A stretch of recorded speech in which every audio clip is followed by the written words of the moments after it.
Hey guys, Omni here. So yesterday, was it yesterday?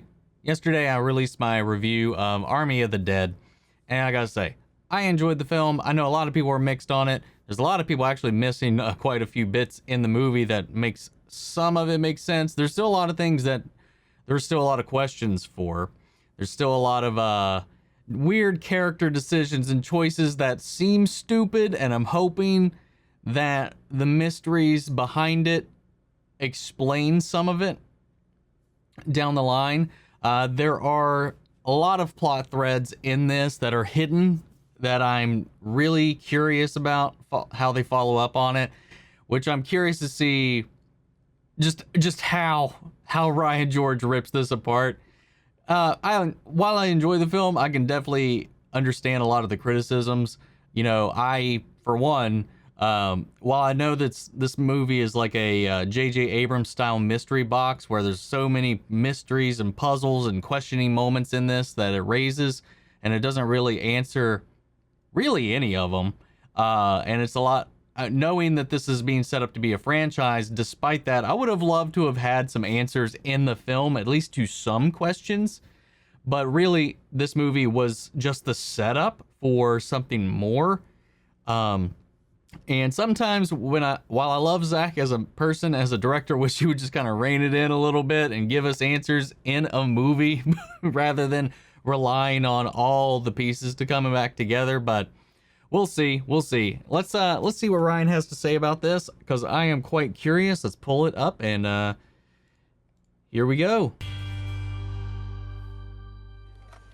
So, you have a zombie movie for me? Yes, sir, I do. And you've never seen zombies like this before. How's that? Mostly out of focus. What? Oh, yeah, we're gonna do practically every shot with super shallow depth of field and really blurry backgrounds. Sounds a little distracting. It might be. So anyway, there's gonna be the zombie outbreak in Vegas, right? So the government basically walls up the city to contain the spread. Smart. And they declare it's no longer part of America. Well, why was that necessary? Unclear. So eventually the government decides to nuke the city to kill all the zombies. Okay. But this casino owner, Tanaka, has $200 million in a vault under his casino, so he approaches this former mercenary, Scott Ward. Oh, and he tells him to assemble a team? He does. So Scott needs some teammates. He needs a safe cracker, obviously. I thought it was Tanaka's vault. Can't he give them the code? No. Okay. And they also need a helicopter pilot. Oh, they can fly in. That'll be helpful. No, see, the government doesn't actually allow people to fly into Vegas. It's restricted airspace. But they can fly out? Yeah, sure, I don't care. So Tanaka also Yeah. adds his own head of security, I Martin, feel like to the there's team. And this something guy's weird about real the reality they're suspicious. in, though. Sounds suspicious. He is. So they head to Vegas, and Scott's estranged daughter Kate forces herself into the movie because she has a friend that's inside the city. Sure, she may as well be in the movie. Oh, she will be, and she's gonna get everybody killed. Oh my Yeah. god. So they head into the quarantine zone, and they see a zombie Who knows? queen Maybe a and previous zombie loop tiger, explains that. both of which were turned by an alpha zombie. Oh, biting tigers is tight. Then they're gonna stumble upon a bunch of zombies that are hibernating. Oh, zombies hibernate. Some of them do, sir, because as I was writing this movie, I was like, hey, what if zombies did everything? Interesting. Yeah, we're talking strong zombies, fast zombies, martial arts zombies, dumb zombies. Okay. Robot zombies. What? Yeah, a couple of the zombies will be robots with glowing blue eyes. It's gonna look very cool. Yep. What's going on there? It's gonna look very cool. They're robot zombies. Why are some of the zombies robots? It's gonna look great. okay. Oh, we're also gonna mention that a bunch of these zombies got dried out in the sun, but they come back to life when it rains. Oh, a very cool concept. I bet that's gonna come into play later. It won't. Oh. And we're gonna have this guy Vandero keep bringing up this saw that he loves to use. Oh, probably gonna be a crazy scene of him using that later, huh? Ah, there won't be, no. All right. Yeah, it's like the famous Chekhov's gun writing advice, right? If in the first act you show a gun on the wall, then in the second act, just kind of have a good time. That's not how that goes. Anyway, so eventually this girl Chambers tells Martin, like, hey, I know you're up to something, dude. Right. So then Martin locks her in a room with some zombies, but she manages to jump through a window near the group. Oh, so they rescue her? No, nobody does anything to help her, despite her being just a few feet away from them. They just watch her get killed. But she must yell something about Martin before getting killed. She doesn't know, but her friend Mikey accuses yeah. Martin. He's like, you clearly had something to do with this. Does Mikey do anything about it? He Nope. doesn't know. They're not going to talk about it again. Was everybody See, in the these are group just some not of the suspicious character of Martin or decisions something? I They hope definitely were. Some of them even discussed there's a how reason it might in be the best previous if this time guy loops for died. it. So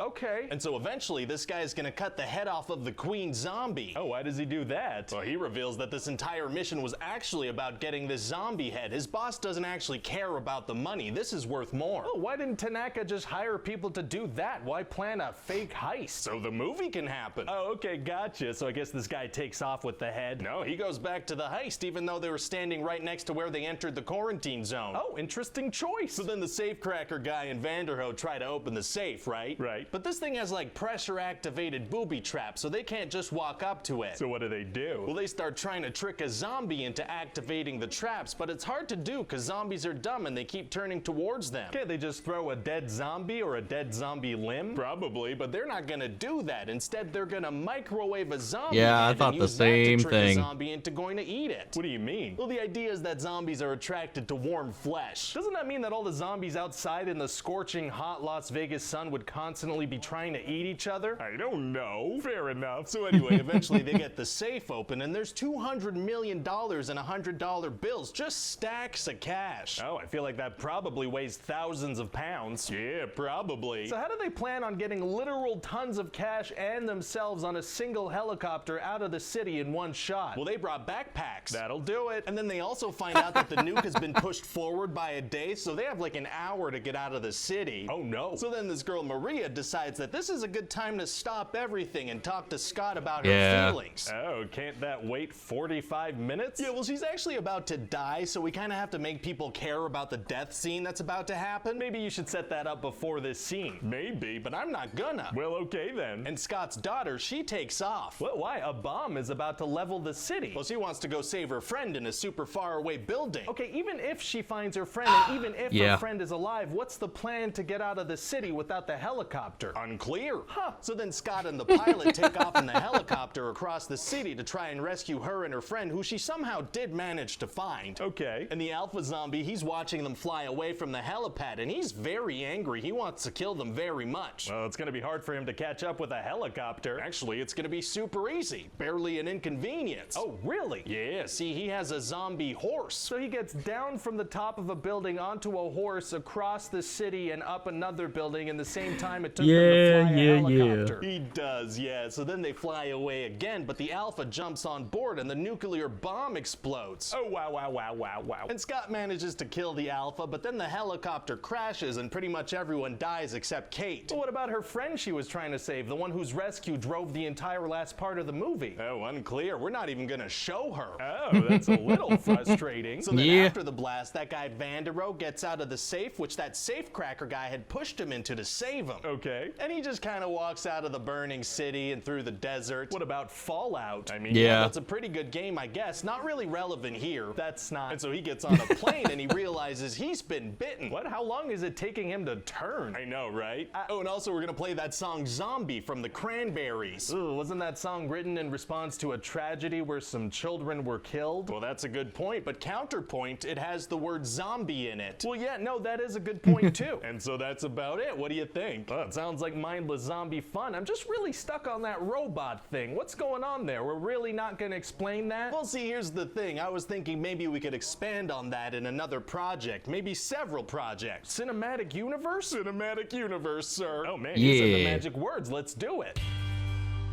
Yep. Vanderho is going to be the new Zeus. It's crazy, man. Like I said, there's a lot of really dumb character decisions, but we know this isn't the first time that they've done this heist. The when they first go in there, and it doesn't explain everything. Like, there are still some dumb moments. None of the emotional beats really worked for me at all. They just seemed like very ham-fisted into where they were. Namely, the conversation with him, with Dave Bautista and his daughter as they're refueling the generator. Namely, the one they pointed out before the neck snap. It just like, it would have been nice to have it like sprinkled throughout. But there's also a lot of other things that I'm wondering if these dumb character decisions, like maybe the security guy might not have even been, maybe he's an NPC. You don't know. We don't know. We don't know what this world is. We don't know what the bubble that they're in is, because it's confirmed at least, and it's in the movie when they find those schematics when they first enter the casino at the floor level.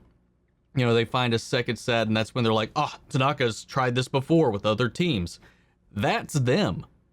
That is them. Those bodies are all them in costume. It even has the girl's necklace, the same key necklace on one of the corpses. You know, when Vanderho at the top, they find another set of bodies. Like, that team got further, but didn't quite make it to the vault. Again, that is their team dead. And he makes a joke about, what if this is us in a previous attempt, a previous timeline, or this could have been us in another reality or whatever. He says it like it's a joke, but that's what's happening.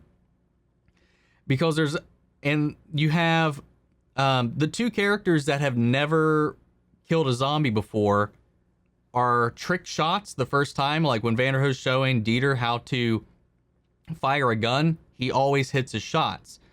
And he says things like, I know this kid's got this, because he knows because he just inherently knows because they've done this before. The one chick, Chambers, she's never killed a zombie before. She gets locked in that hallway full of zombies. She massacres all of those with like expert precision to the point she punches through that glass. And yes, why the fuck didn't what's his face save her, or why didn't she say anything? Stupid decisions like that, which I'm hoping that are explained subconsciously they didn't do because of something that happened in a previous timeline. Dumb to need that, but I still like that depth because she's never shot a zombie before, but she's good at it. So Dieter is good at it because they've done it before. This is not the first time they've been through this loop. They get farther each time, which is like, what is happening? Is this a simulation? Is this even real? Zack at least did confirm that is like, this will not turn out to be a video game, because a lot of people were like, well, what if it's a video game? Or they just like, they die and then they just reset to a checkpoint and try it again. Like, at what point does the simulation, is this a time bubble? Is this a time loop? Or is this a simulation where they're just recounting different elements of it? And where does the simulation begin and where does the simulation end? Because we also do have the robot zombies inserted in there, which he's alluded to either being government plants for them to monitor the zombies from the inside, or somehow they're linked to, he's hinted it's either a government organization that is monitoring the zombies from the inside, or it's a surveillance, they're like surveillance drones from another timeline monitoring this timeline. I'm wondering if Tanaka's even real, because again, you call out, why doesn't he know the combination to his own vault? And if he had that information, he should have given it to him, but maybe he doesn't. Maybe the vault is just a whole ploy. Maybe the vault doesn't matter to him. I think maybe the simulation matters, and maybe his guy. I think there might be like a dual I don't know. It's why I wish the movie gave us answers in it to kind of have a more satisfying feeling at the end of the movie. While I enjoyed the journey, at the end of it, I'm just like, I just have questions, no answers. Except that everybody died. It seems to have been pointless. And now we're going to spread it to the entire world once we got the reveal that Vanderho got infected. So I don't know. It's one of those things. While I enjoyed the ride, I loved it, I had fun with it, because I went into this movie not expecting to have to think about it. And when a character made a dumb decision, I just rolled with it, because I was just like, okay, whatever, that's stupid. I don't know why they did that. He's definitely letting her die. He's got plenty of time to shoot the zombies that are slowly encroaching on her. Like, there was a huge window where they had more than enough time to give her cover to get away. And again, there was plenty of time for her to be like, don't trust that fucker. And I just hope. And again, the daughter coming in and be like, don't worry, I'll stay with you. Immediately runs away, gets all of them killed.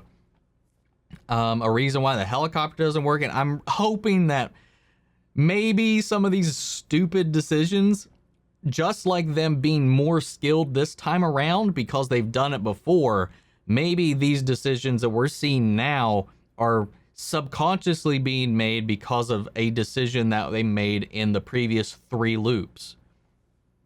Because we at least know that there's it's hinted that there's 3 loops. We know that there's confirmed 2 loops that have happened before where this exact same team has come here and died. They've just made it to different levels in the different stages throughout that progression. So I don't know. I got a lot of questions, and it kind of had me up for a little while last night, just kind of pondering a lot of it. And yeah, a lot of it is cool, and it is for them to figure out later. I'm not sure. Zack he claims that he's got a full explanation for everything that's going on. I don't know if he includes the character choices, like the ones that I'm kind of complaining about.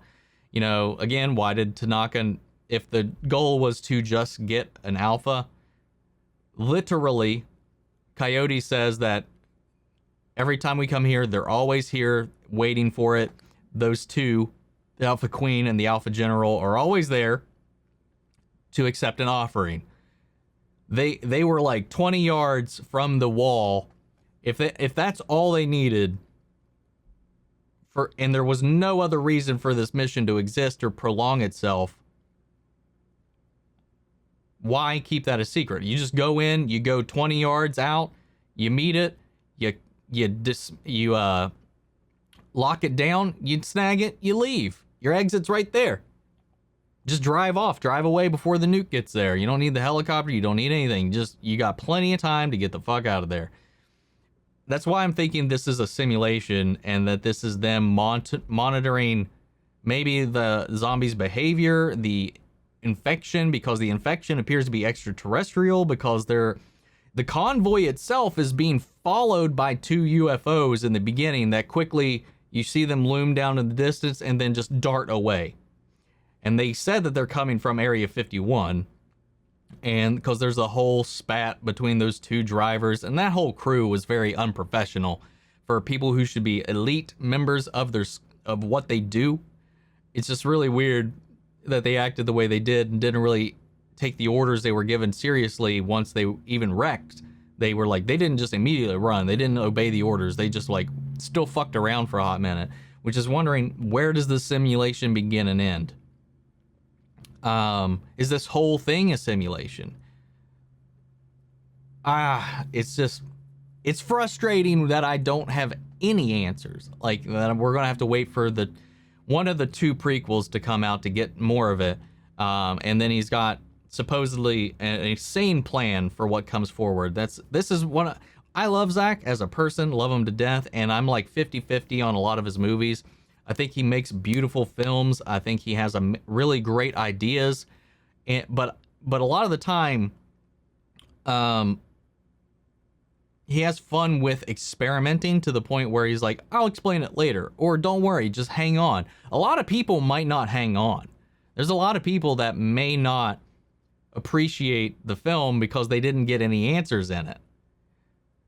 And I'm in the middle because I'm like, I love the ride because I went into this not expecting much. I went into this thinking we were just going to have a dumb, turn your brain off, zombie slaughterfest heist movie that I could just throw popcorn in my face throughout. And we got that, but then we got all these questioning things, all these puzzle box materials, and that's what a lot of people were just hung up on and confused about, and it makes a lot of the emotional beats not really mesh. It makes a lot of the other things in here not really work. And while I didn't mind that because I was just here for the action and the zombie slaughtering, and that's what I was happy with when I saw it, I still really enjoy this movie. I loved it to death. But there's just these bits in it that are frustrating as a viewer, as an audience member, where I'm not really given anything at the end. I don't know. And then I have to wait for another installment to get. I don't need all the answers. I would just like some of the answers. Like the reveal about them being in a simulation at the end, a who's in charge or something. and not really you don't have to explain the aliens, you don't have to explain the zombies, you don't have to explain how they had a zombie baby. You don't have to explain the robots. Just be like, what and why are we here? What is this? Like a hint to that. Like if they zoomed out and there was like a big old dome around it and this whole thing was like a simulation, give me that. I don't know, anything. But I don't know. Because I've just been thinking about all the different angles this movie could go down, and I'm just like, I would have loved something right now to tide me over rather than waiting for the anime prequel to come out, the live action prequel to come out, and the potential sequel to come out to get answers to this movie. Goddamn, Zack. I love you, man, but sometimes you frustrate me all to hell. Anyway, guys, that's my thoughts on the movie. I'm wondering how many people caught the Easter eggs throughout there. Like, not just the Easter eggs, but those things like the robot zombies. Some people did. Some people missed the robot zombies completely. I know a lot of people missed the two teams they find is them. You know, that line's in there as a joke, but it ends up being the truth. And then, you know, we've got the alphas in here, and Vanderho, who ends up being infected at the end, has an Omega symbol in his chest, as like scarred into his chest. Zack at least confirmed today that he's going to be the next Alpha. He's going to be the next Zeus. So, but he's about to bring about the end because he got out of that. He survived, and he's going to Mexico City. That's a huge populated area. Spreads that to the world. Again, is this a simulation or is this a time-locked incident? Is it actually a threat? I don't know. Too many questions. God damn it, Zack. Can you just make a clear-cut zombie movie? That's all I wanted. That's all I wanted. And now I'm just like scratching my brain for hours on end, man. Hours on end. Damn it. Who knows? Maybe in the end, all these payoffs will just make this a mind-blowing masterpiece. I don't know. We'll have to see. Guys, I did love the film because I know there's going to be like Zack Snyder cultists. And while I do love Zack, while I do love some of his movies, while I do think that they should restore the Snyderverse, I don't like everything he does. But I like this movie for what it was. For the most part, I love the movie way more than the nitpicks that I have with some of the choices in here. Don't get me wrong. I could rant and rave about something, but that does not mean I hate it by any stretch of the imagination. Listen, I like Star Wars prequels, but I could talk on hours on end about the things about the prequels that do not work. That's just how it is, guys. Don't worry. It's okay. Sound off in the comments. Let me know your thoughts down below. We'll carry on the conversation after the video. Before we go, I did want to let everybody know I do have the full-length, unedited reaction watch-along for this movie on my Patreon, or if you become a member here on the channel itself, if you want to check that out. A huge shout-out to our patron legends, Mandy Sherritt, Antoine Rodriguez, Ryan Karen, and Jason Coleman. Thank you guys so much. Thank you everybody who's been supporting the Patreon and help me, do what we do.